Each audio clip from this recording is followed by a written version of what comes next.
So చాలామంది students ఏం చేస్తారంటే ఫర్ ఎగ్జాంపుల్ థియరీ సబ్జెక్ట్స్ ఉంటాయి. ఎగ్జాంపుల్ ఇప్పుడు JNTUK second year third year exams ఉన్నాయి కదా, అందులో మెఫా సబ్జెక్ట్ తీసుకుందాం.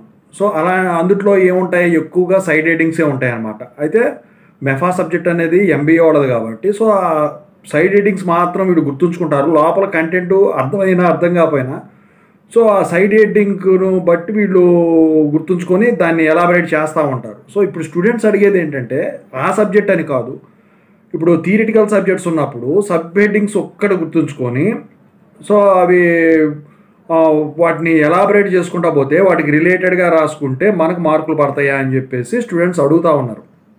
సో దాని గురించి అయితే ఇప్పుడు చెప్తాను అనమాట. ఇప్పుడు 2122లో కానీ 3132లో కానీ అలాంటి సబ్జెక్ట్ ఉంటే మాత్రం మీరు ఇలా చేయండి, ఓకేనా. సో ముందుగా అయితే ఇంతవరకు ఈ ఛానల్ సబ్స్క్రైబ్ చేసుకున్న వాడు ఎవరైనా ఉన్నట్టయితే ఖచ్చితంగా సబ్స్క్రైబ్ చేసుకుని వీడియోని లైక్ చేసి షేర్ చేయండి. మీకు ఏమైనా డౌట్స్ ఉంటే కాల్ మీ 4 యాప్స్ ద్వారా కాల్ చేయొచ్చు. ఇక తెలుగు ఇంజనీరింగ్ ఎడ్యుకేషన్ టెలిగ్రామ్ ఛానల్లో జాయిన్ అవ్వండి. Software course work support channel కూడా సబ్స్క్రైబ్ చేసుకోండి. ఇక టాపిక్లో పెడితే ఏంట్రా అంటే సో ఎగ్జామ్లో వచ్చేసరికి ఒక క్వశ్చన్కి ఆన్సర్లో సబ్ హెడ్డింగ్స్ మాత్రం గుర్తున్నాయి మీకు. అయితే అది ఎలా రాయాలో తెలియట్లా. కొంతమంది ఏం చేస్తామంటే సైడ్ హెడ్డింగ్స్ పెట్టేసి అంటే సబ్ హెడ్డింగ్స్ పెట్టేసేసి సబ్ హెడ్డింగ్స్ అన్నీ కరెక్ట్గా రాస్తారు, కానీ దాని లోపల ఉన్న మ్యాటర్ వచ్చేసరికి సినిమా స్టోరీస్ రాస్తారు, లేకపోతే దానికి ఇర్రెలవెంట్ ఆన్సర్ రాస్తారు దాంట్లో సైడ్ హెడ్డింగ్స్కి.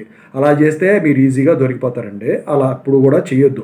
ఆ సైడ్ హెడ్డింగ్స్తో పాటు మీరు చేయాల్సిన పని ఏంటంటే అసలు ముందు ఆ సైడ్ హెడ్డింగు ఒక కీవర్డ్ కింద మీరు కన్సిడర్ చేసి ఆ సైడ్ హెడ్డింగ్కి ఇచ్చిన కాన్సెప్ట్ మొత్తం కూడా మీరు ఒకసారి చూడండి. చూసిన తర్వాత అందుట్లో అది ఎన్నిసార్లు రిపీట్ అయింది చూసుకోండి. చూసుకున్న తర్వాత సో ఆ లైన్ ఏదైతే ఉందో ఒక 3 లైన్లు కరెక్ట్గా మీరు దాని కనుక మీరు అర్థం చేసుకున్నారంటే ఆ 3 లైన్ ఫస్ట్ కరెక్ట్గా రాసి మిగతాయి దానికి రిలేటెడ్గా రాస్తే ఆటోమేటిక్ కరెక్ట్ అయిపోద్దని నేను ఇంతకుముందు చెప్పాను.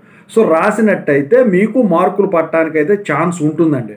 అంతేగాని కొంతమంది ఏం చేస్తుంటారు, ఈ సైడ్ హెడ్డింగ్స్ మొత్తం రాసేసి దాంట్లో స్టోరీ నింపేస్తుంటారు, ఫస్ట్ లైను లాస్ట్ లైను రాసి మధ్యలో వదిలేస్తుంటారు. అట్లా ఆ రోజులు పోయినాయి, ఆ రోజు పట్ల.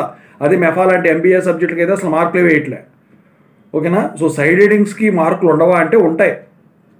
సో అది ఎలా ఉంటాయి, మీరు చివరిలో వచ్చేసరికి టైం సరిపోక సైడ్ హెడ్డింగ్స్ మాత్రం 1 by 1 రాసి ఇచ్చేస్తుంటారు. అయితే ఇప్పుడు ఫర్ ఎగ్జాంపుల్ 12 మార్క్స్ క్వశ్చన్ అనుకోండి, అందుట్లో ఏమవుతాయి ఆ సైడ్ హెడ్డింగ్లకు 1 మార్కు 2 మార్కులు ఇస్తారు, అది దిద్దేవాడిని బట్టి ఉంటుంది, అంతే తప్ప మొత్తం మీకు ఫుల్ మార్కులు ఇస్తారని మాత్రం అనుకోవద్దు. అయితే మీరు ఈ కాన్సెప్ట్ పరంగా అయితే మీరు రాయటం అయితే ఏంటంటే జనరల్గా థియరీ అంటే ఎట్లా పడితే అట్లా వేసేస్తారు అనుకుంటారు కదా, అది అవాస్తవం అండి.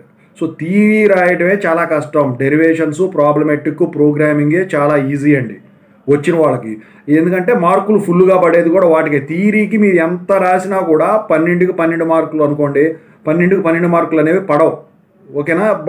2 మార్కులైనా తగ్గిస్తారు. అందుకని ఇవాళ రోజున అట్లా ఉంది కాబట్టి దిద్దేవాడు కరెక్ట్గా మంచివాడు అనుకోండి, వీడు కష్టపడ్డాడని చెప్పేసి ఒక్కొక్కటి చదివి కనుక వేసాడంటే మాత్రం ఇలాంటి సైడ్ హెడ్డింగ్లు వాటి లోపల ఉన్న కంటెంట్ చదివి మొత్తం కూడా మీకు ఫుల్ అవుట్ ఆఫ్ ఫుల్ మార్కులు వేయటం అయితే జరుగుతుంది. అయితే ఇక్కడ మీరు గమనించాల్సింది ఒకటి ఉంది, ఏంటంటే ఇప్పుడు ఈ సైడ్ హెడ్డింగ్స్ రాసేటప్పుడు ఏంటంటే ఇరికిచ్చి రాస్తుంటారు, అలా రాయొద్దు. సైడ్ హెడ్డింగ్స్ రాసేటప్పుడు ఫర్ ఎగ్జాంపుల్ ఒక క్వశ్చన్ ఉంది, సో ఇప్పుడు అందుట్లో ఒకదానికేమో అందుట్లో మీకు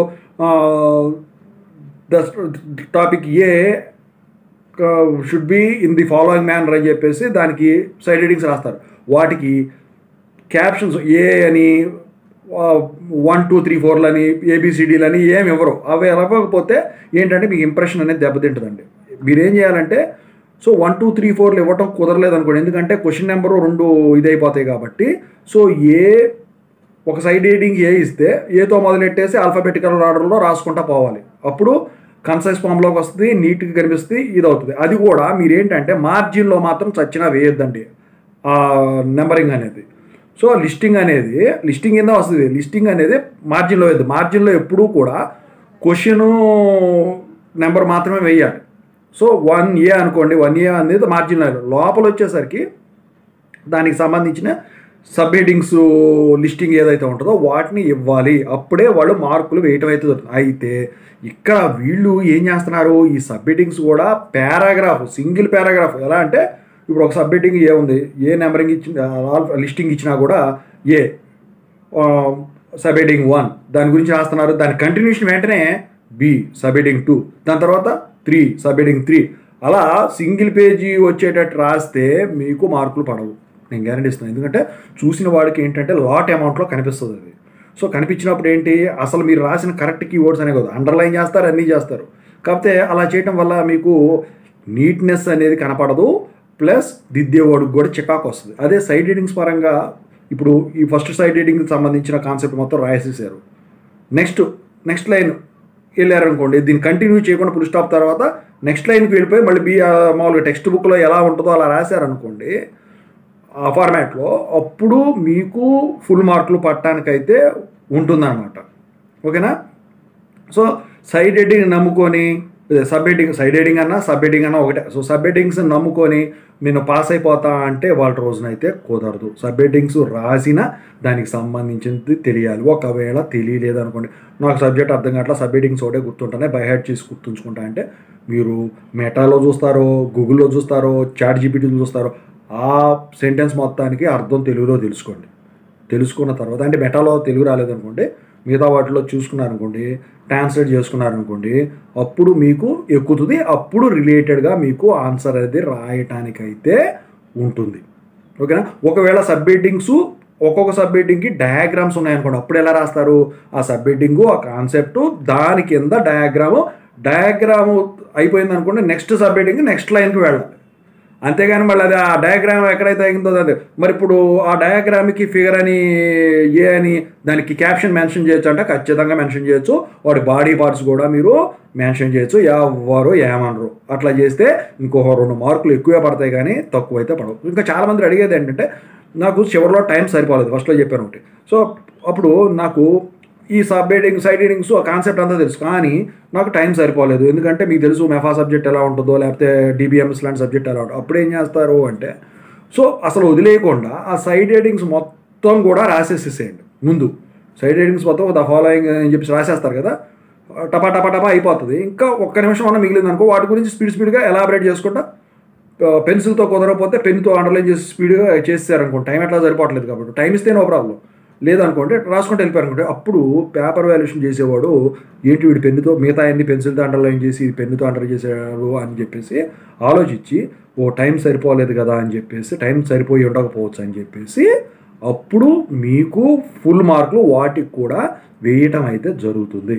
ఇలా చేస్తే పాస్ అవడం కాదండి, మీకు మంచి మార్కులు కూడా వస్తాయి, ఎగ్జామ్స్లో అయితే మీరు ఖచ్చితంగా పాస్ అవుతారు. ఓకేనా? ఈ వీడియోని అయితే 10 మందికి అయితే ఖచ్చితంగా షేర్ చేయండి. మీకు ఇంకేమైనా డౌట్స్ ఉన్నట్టయితే ఖచ్చితంగా అయితే కాల్ మీ ఫోర్ ద్వారా కాల్ చేయొచ్చు. సో ఈ ఛానల్ సబ్స్క్రైబ్ చేసుకోండి. నేను టెలిగ్రామ్ గ్రూప్లో కూడా జాయిన్ అన్న, పీడిఎఫ్స్ అయ్యి అడుగుతుంది, ఎవరు కూడా అడగట్లేదు ఏమేం కావాలి ఏంటని చెప్పేసి రిసోర్సెస్. ఓకేనా? Thank you.